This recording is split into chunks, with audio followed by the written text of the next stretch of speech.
پوچھتی اگر تمہیں بیبی سے انس ہے تو تم مجھ سے کہو، شریف ماں باپ کی اولاد ہو، شریفانہ طریقے سے اسے اپنا لو۔ سیٹ پر لوگوں کے سامنے یوں کھسر پھسر کرنے سے کیا فائدہ؟ اسے بھی بدنام کرتے ہو اور خود بھی بدنام ہوتے ہو۔ پھر آصف سے مخاطب ہو کر کہتی تمہیں بیبی کو ڈانٹنے کا کیا حق تھا؟ تم کوئی اس کے باپ ہو، بھائی ہو، عاشق ہو، تمہیں اس سے کیا کہ وہ یوسف سے کیوں باتیں کرتی ہے؟ وہ کالے کتے سے باتیں کرے، تم کون ہوتے ہو روکنے والے؟ دلیپ بیچارہ گو مگو کی کیفیت میں تھا۔ آصف اس کا دوست تھا لیکن اس کا رویہ سراسر غلط تھا۔ دلیپ نرگس سے شادی کا خواہش مند نہیں تھا۔ وہ یہ بھی جانتا تھا کہ آصف خود نرگس کے پیچھے ریشہ ختمی ہو رہا ہے اور وہ نرگس سے خود بھی مراسم بڑھانا چاہتا ہے۔ بہرحال بحث کا کوئی سر تھا نہ پیر۔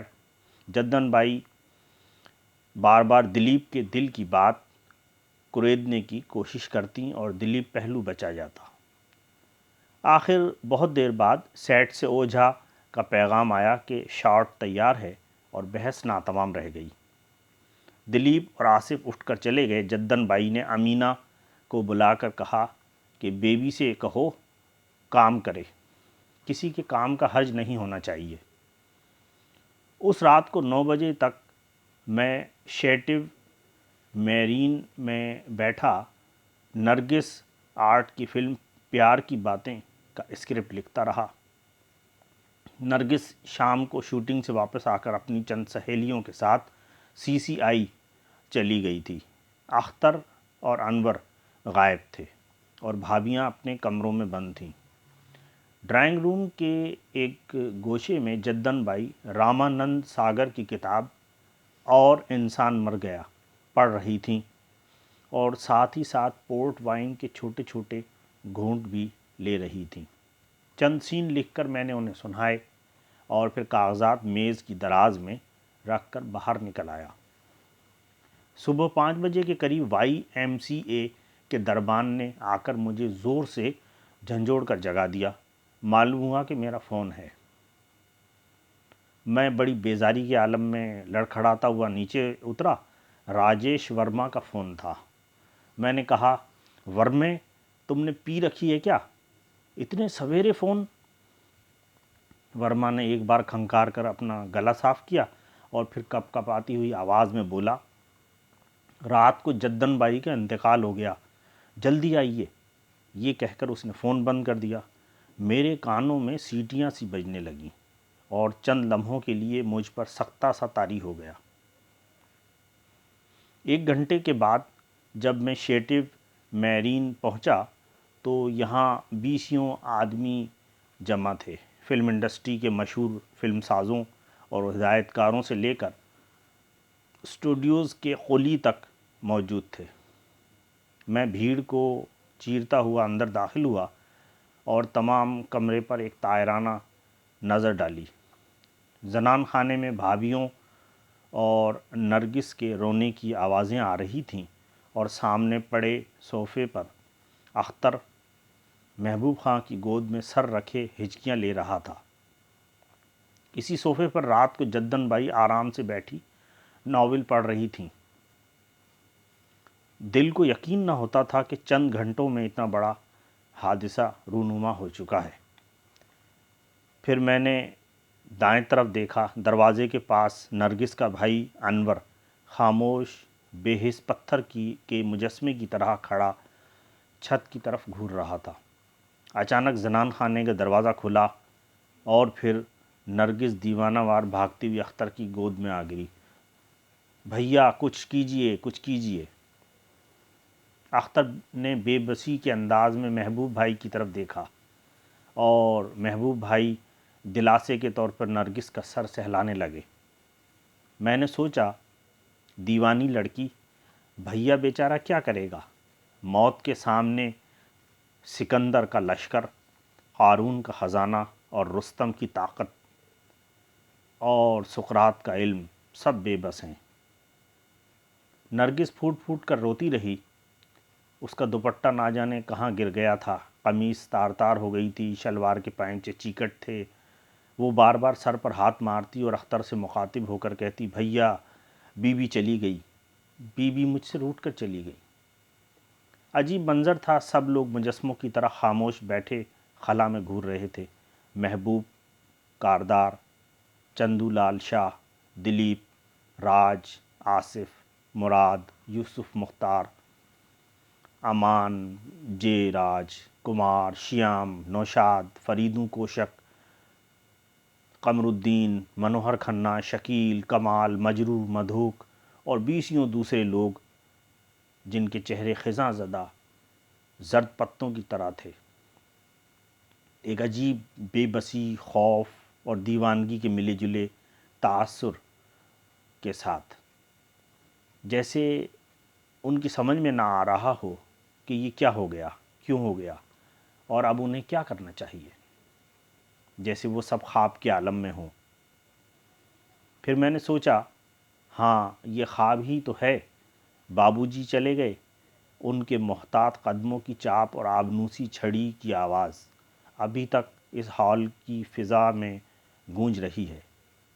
جس روز ان کا انتقال ہوا اس روز بھی یہی ہنگامہ برپا تھا، یہی سسکیاں، یہی چیخیں اور یہی زرد رو افسردہ چہرے۔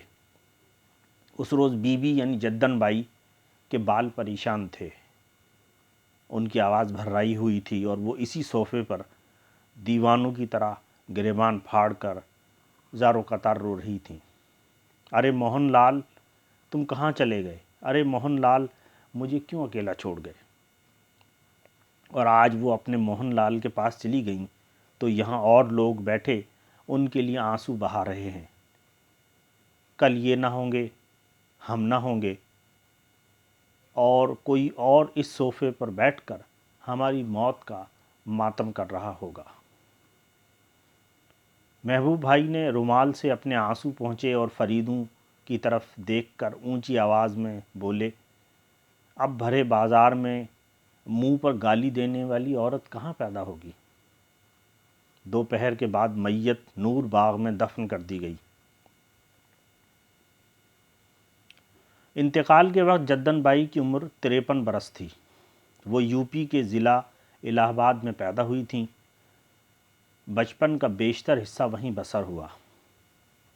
پھر وہ اپنی ماں کے ساتھ کلکتہ چلی آئیں اور وہیں انہوں نے رقص و موسیقی کے علاوہ اردو اور فارسی کی تعلیم بھی حاصل کی۔ 18 برس کی عمر میں موہن بابو سے شادی ہوئی۔ موہن بابو اس وقت الہ آباد یونیورسٹی میں بی ایس سی کے طالب علم تھے۔ موہن بابو اور جدن بائی کی ملاقات لکھنؤ میں ہوئی تھی۔ اس وقت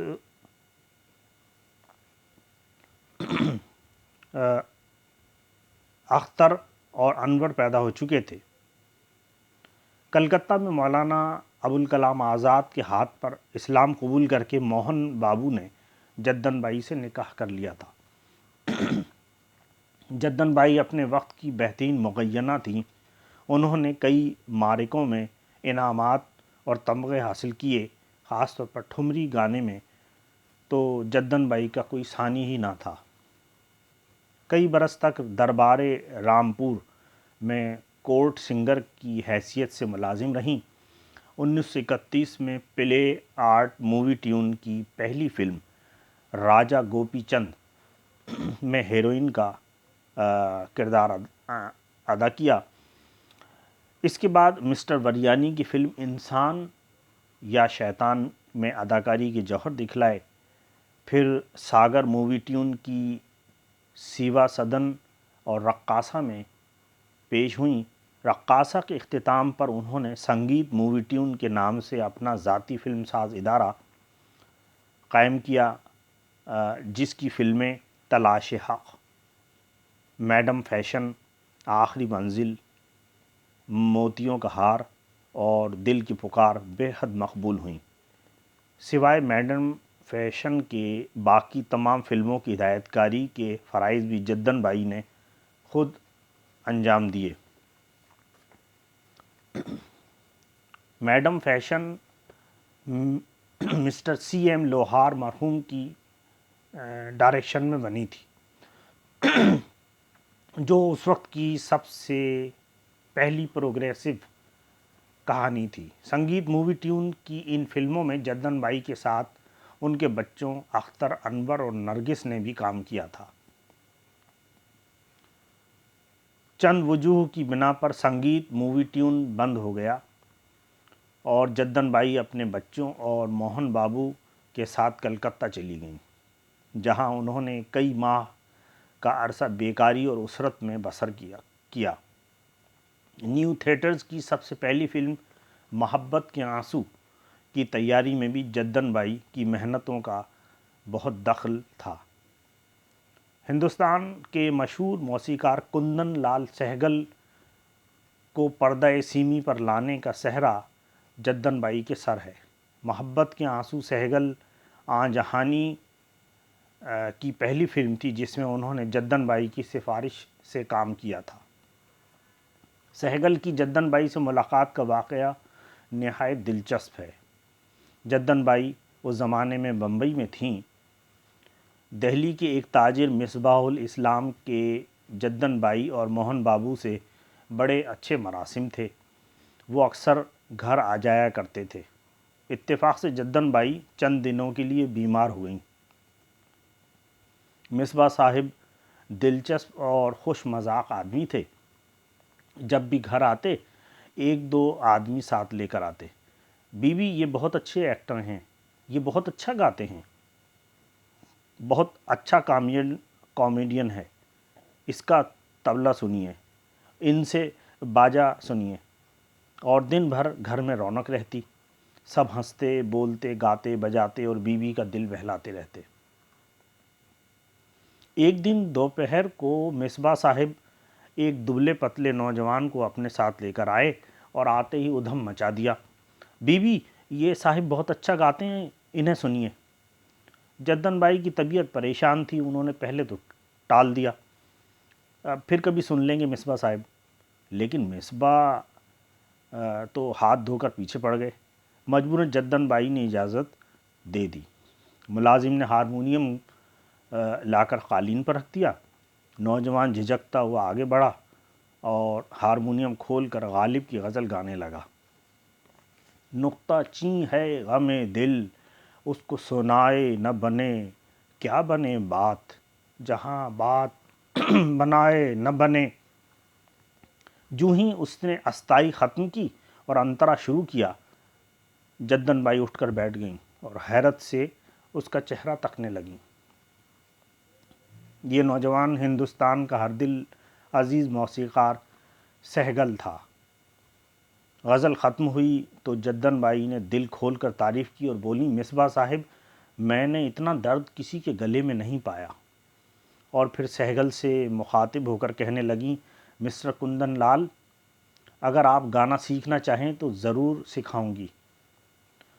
سہگل نے بڑے انکسار سے جدن بائی کا شکریہ ادا کیا اور پھر کئی ماہ تک روزانہ جدن بائی کے پاس آ کر موسیقی کی تعلیم حاصل کرتے رہے، یہاں تک کہ چند ماہ بعد جدن بائی نے ہی انہیں فلم انڈسٹری میں ملازمت دلوا دی۔ جدن بائی شروع ہی سے بڑی نڈر، صاف گو اور کھری طبیعت کی مالک تھیں۔ زندگی بھر کسی غلط اور ناجائز دباؤ سے متاثر نہیں ہوئیں۔ جس زمانے میں وہ رامپور اسٹیٹ میں ملازم تھی، نواب صاحب کے ہاں ولی عہد بہادر کی پیدائش کے جشن کے زمانے میں ہندوستان کے طول و عرض سے نامور موسیقار، گانے والیاں اور رقاصائیں بلوائی گئی تھیں۔ جدن بائی بھی اس جشن میں موہن بابو اور بچوں کے ساتھ شریک ہوئیں۔ جشن کے تیسرے روز ارباب نشاط رامپور کی طرف سے جدن بائی کو 1000 روپیہ روزانہ پر گانے کے لیے مدعو کیا گیا۔ مجلس کے منتظم پیارے صاحب تھے، جو خود بھی مشہور گانے والے تھے۔ گانے بجانے کی محفل گرم تھی کہ ڈیوڑی سے اطلاع آئی کہ جشن میں شریک ہونے والی تمام عورتیں جلوس کے ساتھ تخت رواں پر نکلیں گی۔ سب لوگ تیار ہونے لگے، لیکن جدن بائی کا چہرہ یہ سنتے ہی متغیر ہو گیا۔ خبر رساں کو ڈانٹ کر بولیں، تخت رواں پر ڈومنیاں اور نٹنیاں نکلتی ہیں، ہم ہرگز نہیں جائیں گے۔ جاؤ نواب صاحب سے کہہ دو کہ جدن نے انکار کر دیا ہے۔ تمام محفل پر سناٹا چھا گیا۔ ریاست کے اندر نواب صاحب کی حکم عدولی کا جو نتیجہ ہو سکتا ہے وہ سب کو معلوم تھا۔ تھوڑی دیر کے بعد خبر رساں نے آ کر کہا، نواب صاحب نے حکم دیا ہے کہ 24 گھنٹے کے اندر اندر ریاست سے باہر نکل جاؤ۔ جدن بائی بل کھا کر نشست سے اٹھیں، مہمان خانے میں پہنچ کر سامان باندھا اور بابو جی اور بچوں کے ہمراہ پیدل اسٹیشن کی طرف روانہ ہو گئیں۔ اسٹیشن پر پہنچ کر سامان پلیٹ فارم پر رکھا، پرس کا جائزہ لیا تو معلوم ہوا کہ رقم بہت کم ہے۔ مجبوراً سب کے تھرڈ کلاس کے ٹکٹ لیے اور گاڑی کا انتظار کرنے لگیں۔ گاڑی آنے میں چند منٹ باقی تھے کہ اسٹیٹ کار کے ہارن کی آواز سنائی دی۔ سب کے دل دھک سے رہ گئے کہ ریاست کا معاملہ ہے، جانے کیا مصیبت پیش آنے والی ہے۔ اتنے میں نواب صاحب کے منجلے بھائی ولن نواب بھاگے بھاگے پلیٹ فارم پر آئے اور جدن بائی سے کہنے لگے، ارے جدن، تم تو خواہ ناراض ہو گئیں، نواب صاحب نے بلا بھیجا ہے، واللہ ہمیں کیا معلوم تھا کہ تخت رواں پر نکلنا معیوب بات ہے۔ چلو۔